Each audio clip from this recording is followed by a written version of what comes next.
Hey everybody, welcome to Wild, Creative, and Confident, a video interview series where you can learn from the most inspiring industry leaders on how you can use your passion and creativity to design the life and business of your dreams. I'm your host, Sarah Marie Thompson from wildandcreative.com, the creative success coach, and I'm really happy to have Angela Neufeld with us today because she's another very creative spark in the industry. She's a creative business strategist, a coach, and a consultant. She helps inspiring female entrepreneurs build a beautiful, authentic, passionate-based business without selling their soul. Well, that sounds good. So welcome, Angela. It's so wonderful to have you here. Hey, thank you. I'm so excited to be here. And I love talking to other very creative business coaches. So I want to ask you right off the bat, what does creativity mean to you, and when did it really rush into your life?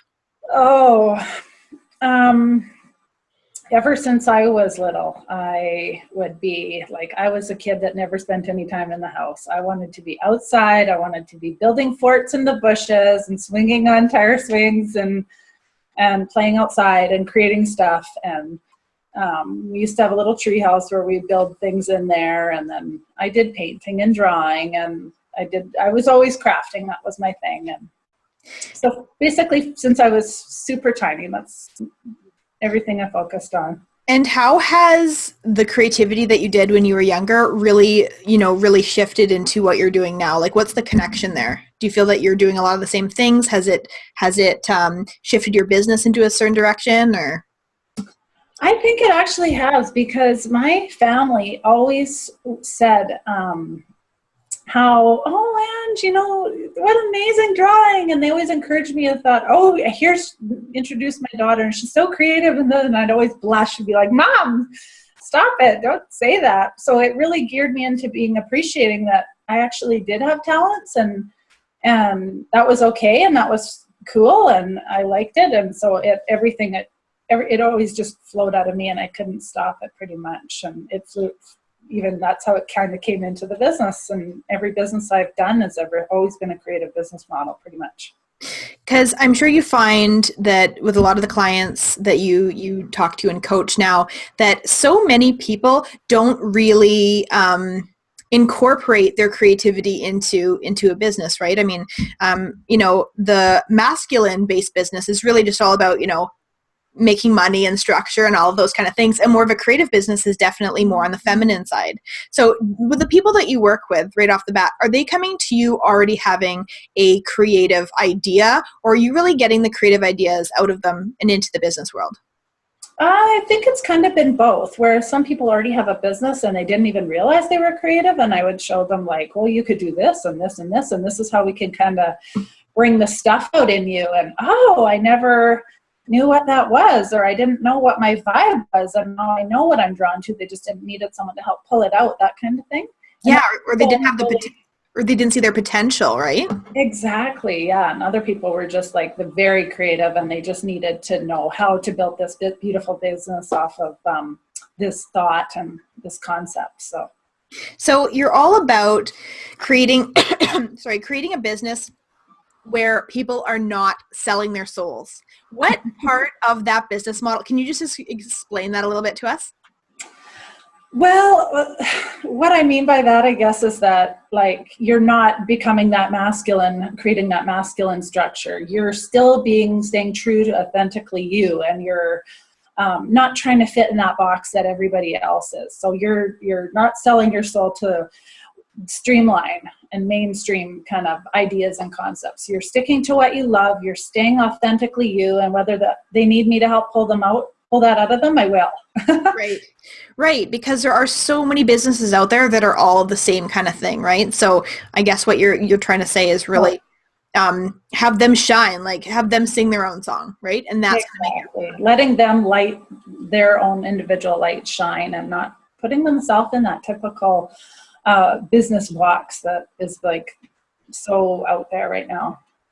And so like where you are today, obviously you have a business that you truly love. I mean, it lights you up. Did you always know that you would get to that place? I cannot function in a business or at a job that I don't love. I've been an entrepreneur at heart since I was little, whether I used to like play post office at home and I would make my own little envelopes inside of the books. create all these business jobs that I was going to have and this and that. And I can't even, no matter what I do, I'm absolutely miserable in a 9-to-5 job if I can't use my creative talents and skills. And I'm always thinking like an entrepreneur of what I would do different and how I would just like rock this thing out and how I could incorporate happy, inspirational, creative stuff to it. So, well, I want to know, what was your very first job as a little person? Like, what was your first entrepreneurial experience? oh, I would always have lots of jobs because I couldn't sit still and I was pretty like a go-getter. But I think my first job was I would deliver newspapers on my old school pedal bike with a banana seat and a giant big huge basket on the front that was like this deep, and I would drive up the hills, and that was my very first job. Nice. And then I was waitressing at those little fish and chip restaurant. And that's so funny that you asked me this, because I was really good at waitressing because I've always been really friendly and loved to talk to people and be a good server. But I loved when the owner left, she left me. She knew I could cook, so she got me in the back cooking, and then I ended up doing that. So I could be creative and perfect my cooking skills back there and stuff too. So I got to kind of be multi-useful. Awesome. I love asking, entrepreneurs what their first entrepreneurial experience was, but I'll tell you what mine was as far back as I can remember. Now there's about 2, but I remember when I was about 3 or 4, I took pens apart and I set up a shop to sell the pens, to have a pen fixing business, and and it didn't go very far. I think they probably gave me a $5 bill and was like, just stop already. It's not a lucrative business. So that was my first one. And then my second one was my family. We always used to go to Frisbee tournaments every summer for the whole summer. And I would go around with a wheelbarrow collecting a can of beer from like every single campsite. And then I would sell it back to them. You little entrepreneur at heart. No, I didn't have any overhead, which was great. It was all donated. That's so cute. That gave me a lot of water toys, rentable water toys that year. That's really cute. Yeah. Tell us about how you have been able to allow the universe to truly provide you with everything that you have now.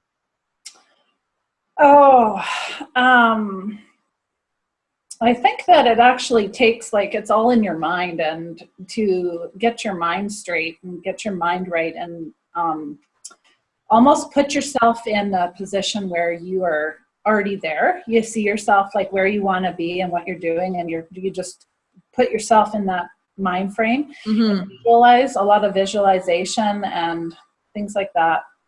A lot of learning, a lot of manifesting techniques and things like that. And I've always had huge dreams, and I knew I was meant to do more than sit in a cubicle or anything like that. And so I just got really creative and just think of strategies and ideas and how I would make that happen. And I mean, like 90% of entrepreneurs out there, they didn't always, it was never just always downhill, right? Like there's always been probably some uphill battles or uphill, where you're really moving against the current, right? How have you had some times like that in your business career that have really helped you, look from a different perspective now for receiving? Like ups and downs? Yeah. Like over your past entrepreneurial journey. Yeah. I had a few different brick and mortar businesses and this and that years ago, and I also got really excited. I was super into one of them, and I was sewing and quilting, and I was shipping stuff all over the world, and I got asked to be in some books, and I got to be published in some crafting books, and that was like a really good high. And then I ended up because I was always into physical labor, and I love being outside and in the garden and doing hard labor and stuff. My back gave out, and I had to have surgery, and it took a long time, and I lost I kind of went downhill into this. I had to recover and get all that stuff back that I lost, all those inspirational things. And I thought, how am I going to get back into where I was? And it was meant to be. Like things shifted, and it was time to start something new. And Mhm. And but those were exciting times. There was like highs and lows, and they all brought me to the place I am now for a reason, right? Yeah, absolutely. And I think that's such a good point that you brought up because, you know, when we're in that high of inspiration and things going well, like there's no end in sight. We are so excited about everything that could be coming up for us, all the changes, all that kind of stuff. But people that are experiencing a low or experiencing a setback of some kind, right? It can be really tricky for them to even shift their mindset to get into that new inspirational thinking, right? Yeah, it faded for a while. Like I knew I always was creative, but I couldn't get back on the wagon. I just felt like I had fallen off and I'd lost something and I didn't know what it was, but it was because it was changing and it was going to be fresh and new and I didn't know what that was going to look like yet. And yeah, I'm pretty excited where I am now. I love it. Awesome. Well, what suggestions can you provide to the viewers about increasing their ability to receive everything that they want right now? Oh, kind of like what I said earlier is really put yourself in that place of where you're think about what your desires and your dreams really are, and with not holding yourself back at all, and just do little things in your day or do small things that put yourself there in that moment. And pretend that you've already reached whatever it is, and just close your eyes and think about what you would do in those, if that was you and you're there already, or wherever you feel like that you want to be, and just like rest in that place and just, what can I do? What's one thing I can do even today that I could do to reach that, to like build momentum and gain some traction on getting there? That's such a good point because so many people really think about, what they would like to have or like what they would like to bring into their life or attract. And let's just say, we'll say like $5,000. I'd like to attract $5,000 today. Well, and you ask that person if they really want to attract it. Of course they do, but are they ready to attract it, right? And Yeah, and for a moment you ask them, what is their ability to attract that today, and they might say like 0%. You know what I mean? So it's all about the feelings of being able to receive that, right? It's not just about knowing what you want to attract. You really have to get into that place, right? So for sure. It's definitely a whole mindset challenge, and it takes time. I don't even think you'd ever master it. I think that we all are just like on our way and building, like stepping one step at a time towards like trying to master it, but you're always going to be in it. It's going to be a challenge all the time. And because like there's no true place of I made it, right? To me, there's no I made it to anywhere. I can't visualize what that would look like. And for most creative people too, when they get to that stepping stone and they realize, yeah, I succeeded here and I got to this goal, we already have a whole other goal in mind that we're striving for, For right? sure, yeah. Like it's never ending, but that's good too. That's what keeps us going, and that's all about being a creative soul. So For sure. tell me, what has been one of your biggest achievements through the time of your entrepreneurial journey? Sorry, what was that? What would be one of your biggest achievements that you've accomplished through your entrepreneurial journey? I know that you touched on just you completely reviving yourself from a setback that you had and totally shifting gears. I mean, that seems like a huge accomplishment there, but is there another one that you can think of? Just the two things that were kind of highlights where I saw I'm pretty good at, I see what is needed and what's missing in a community, and I can kind of fill in the gap. And I created a business that really tapped into that and went crazy and employed a lot of people, and it went really good. And the other thing was those being published in those books made me really proud and exciting that I can show the kids, oh, look. They're like, that's my mom. Yeah. Those two things were really powerful. And it's so amazing that one can have so many different accomplishments, but in so many different areas, right? I mean, you looking back over your entrepreneurial time, you probably had accomplishments in so many different genres, right? As most creative individuals do. So, oh yeah, for sure. I've done such, like, I'm always doing something, and then I get super excited about something else and I'll start something else. And so I always have to reel myself in because my ideas never end, and I just have to like, okay, get back off of the shiny object syndrome and get back on the trail. Yeah, you are not alone. What would you suggest to the viewers that are watching that really, they're looking to find that passion career. They're looking to find that career that really lights up their soul, but they're not really sure how to find their authentic calling. Can you suggest anything that might help them find that?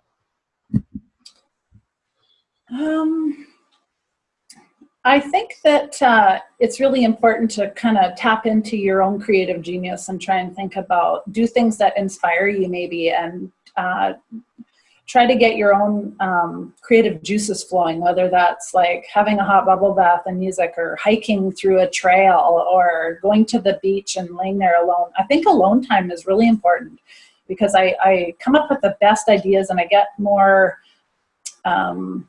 streamlined into what I'm doing, and my thinking about where I'm going and what I'm doing and what I want it to look like when I'm alone. But then also when you are talking to other amazing entrepreneurs that are super creative, they just get your juices flowing too. And so I think it's like a combination of different things. Yeah. Being an entrepreneur is amazing in the sense where you can always be changing your authentic, as you grow, your authentic goals and your authentic passions, they change too, right? So it's never just being stuck into one genre, really, right? There's just totally, pulling from, right? And that's wonderful thing about collaboration too, or spending time in masterminds or creative communities, all of that kind of thing, because you will see what other people are doing, and you'll resonate with different teachings, all that kind of stuff, right? So yeah, and sometimes you might even come across something and you'd be like, oh, that is so me. I've never even heard of this. What is it? And you want to know more, and you get all excited, and you just know there's something about it that is, you're all about it, but you can't put your finger on what exactly it is. And just those little things that to stay inspired. Yeah, so explore your curiosity, right? Yeah, totally. Tell us all about like what you're doing for work, like the projects that you've got going on behind the scenes. Like, tell us all about what's happening in your world right now. Oh my goodness, so many things. I don't even know where to start. Since I'm all about not selling your soul and to what you want to do, I've created a bunch of different things. Like right now, this week, we have this free training going on starting on Monday. I'm doing like this profit planning pajama party. It's going to be really fun. And then we're going to be I have group programs in the works where we're going to be like tapping into your creative genius, and also building a business with like a solid foundation and all those things that you need so that you can actually be profitable. Mm-hmm. And, working on new website. So many things are on the burners going at the same time. Well, that's perfect. I know that you have a freebie that you would like to offer to everybody. Can you tell us a little bit about what that entails? Sure. It's an entire business toolkit, and it's just like a really cool thing it's got a whole bunch of different downloadable PDF checklists, worksheets, handouts, all sorts of stuff that will help you build that solid foundation that you can start your creative business from and work from there. Perfect. I love that you keep mentioning, foundation, because, a lot of people are excited to just jump in right away, missing a lot of key elements. And, a part of having a really profitable business is really about building that strong foundation first, right? It's you're really building the cement that holds up your house. You're not just going to start hanging up curtains and pictures and all of that kind of stuff, right? So you got to start at the very beginning. So that's awesome. Yeah, exactly. So you're not just doing all this crazy haphazard stuff. Like, we're actually going to have a plan and create a strategy and build a solid foundation. So I want to see everybody, my clients, successful. Nice. And I'm kind of like their partner in crime with them. They're not alone. So I like to like lay everything out like puzzle pieces on a table and go from there, see what's missing. And where can everybody find you online? My website is angelaneufeld.com, and I'm on Facebook on my own business page, Angela Neufeld, and then I have a group called the Authentic Entrepreneur Creative Mastermind Group, and it's a bunch of awesome ladies that are aspiring entrepreneurs. Some are already entrepreneurs, and yeah, it's a fun place to be. Perfect. And we'll have all of Angela's information in the bio as well. And I have one more question for you before you go. What is it that makes you wild, creative, and confident? What is it? Well, I'm definitely creative and confident, but how am I wild? I don't know. I'm a free for all. I come up with stuff and I just go for it. And I don't really, I really try and not let fear hold me back. Well, that's a good answer. You seem like a very free spirit. You seem like you're, I mean, I'm not around you 24/7, but you seem like you're always kind of jolly and in a good mood, right? Which I'm sure your clients absolutely love and help connect with you every day. So I thank you so much for being here with us. And I'm sure everybody got a lot of really good tidbits out of our chat. And thank you everybody for watching. And don't forget to head to the wildandcreative.com website to check out the new program, 6 Steps for Creative Success. So anyway, we'll see you again right away. Thanks so much. Thank you. Bye. Bye.